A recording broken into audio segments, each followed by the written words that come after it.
মই ৰাতুল কুমাৰ আৰু আপোনালোক সকলোকে আমাৰ চেনেল জনমভূমি ফেক্সলৈ স্বাগতম জনাইছোঁ।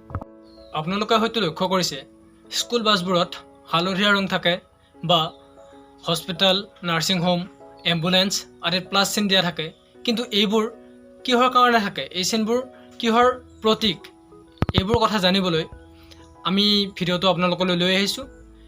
এই ভিডিঅ'টো আপোনালোকে স্কিপ নকৰাকৈ আৰম্ভণিৰ পৰা শেষলৈকে চাই যেন। আজি আমি আপোনালোকক পোনপ্ৰথমে ক'ব খুজিম হস্পিটেল, এম্বুলেন্স বা আমাৰ নাৰ্ছিং হোমত কিহৰ কাৰণে প্লাছ চিনটো ব্যৱহাৰ কৰা হয় আৰু এইটো প্লাছ চিন হয়নে। আৰু এই চিনটো পোনপ্ৰথমে হেনৰি ডুনাণ্টে 150 বছৰ আগতে উলিয়াইছিল আৰু এই চিনটো এটা প্লাছ চিন নহয়, এইটো এটা ৰেড ক্ৰছ হয়। এই ৰেড ক্ৰছ চিনটো মেডিকেল ছাৰ্ভিচৰ লগত জড়িত এটা অৰ্গেনাইজেশ্যন হয় আৰু সেয়েহে মেডিকেল ছাৰ্ভিচৰ সকলোখিনি বস্তুত যেনে এম্বুলেন্স, হস্পিটেল বা নাৰ্ছিং হোমত এই প্লাছ চিনটো থাকে।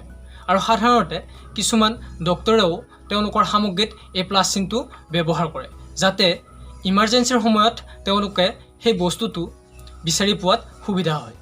এতিয়া আমি স্কুল বাছবোৰৰ ৰং কিয় হালধীয়া তাৰ বিষয়ে আপোনালোকক অৱগত কৰিম।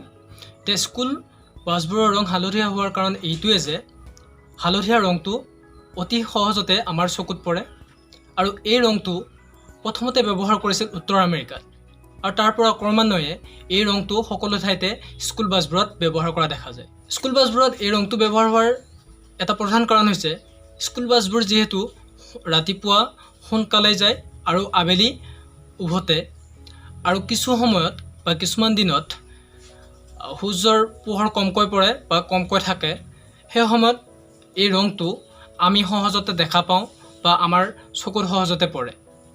সেয়েহে স্কুল বাছবোৰত এই ৰং ব্যৱহাৰ কৰা হয়, যাৰ ফলত স্কুল বাছবোৰৰ দুৰ্ঘটনা হোৱাৰ সম্ভাৱনা বহুতেই কমি যায় আৰু সেয়েহে স্কুল বাছবোৰত আমি হালধীয়া ৰঙৰ ব্যৱহাৰ হোৱা দেখা পাওঁ। এতিয়া আপোনালোক আমি সকলোৱে ব্যৱহাৰ কৰি থকা টকা পইচাৰ কিছু তথ্য আপোনালোকক দিবলৈ ওলাইছোঁ।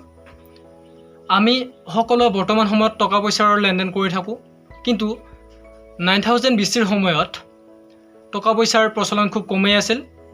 গৰুবোৰৰ সহায়ত তেওঁলোকে ক্ৰয় বিক্ৰয় কৰিছিল আৰু যেতিয়া কিবা এটা বস্তু কিনিব লগা হয় তেতিয়া তেওঁলোকে গৰুবোৰ দি বা গৰু এটা দি সেই বস্তুটো তেওঁলোকৰ প্ৰয়োজনীয় বস্তুটো আনি লৈছিল বা কিনিছিল। চাইনিজ মানুহবিলাকে কাগজৰ পইচাৰ প্ৰথমতে উদ্ভাৱন কৰিছিল, কিন্তু ফ্ৰেন্সৰ মানুহবিলাকে 1800 শতিকাৰ পৰাহে কনচিষ্টেণ্টলি এই পইচাৰ প্ৰচলনটো চলাই নিছিল। আপোনালোকক আৰু এটা নতুন তথ্য আমি দিবলৈ প্ৰয়াস কৰিছোঁ। জাৰ্মানীত এসময়ত হাইপাৰ ইনফ্লেশ্যনৰ বাবে পইচাৰ মূল্য ইমানেই কমি গৈছিল যে তেওঁলোকে সেই সময়ত সেই নোটবোৰ ৱালপেপাৰ হিচাপে ব্যৱহাৰ কৰিছিল। বন্ধুসকল, আজিলৈ আমি ইমানতে সামৰিছোঁ। নতুন এটা ভিডিঅ'ত লগ পোৱাৰ আশাৰে ধন্যবাদ। জয় অসম।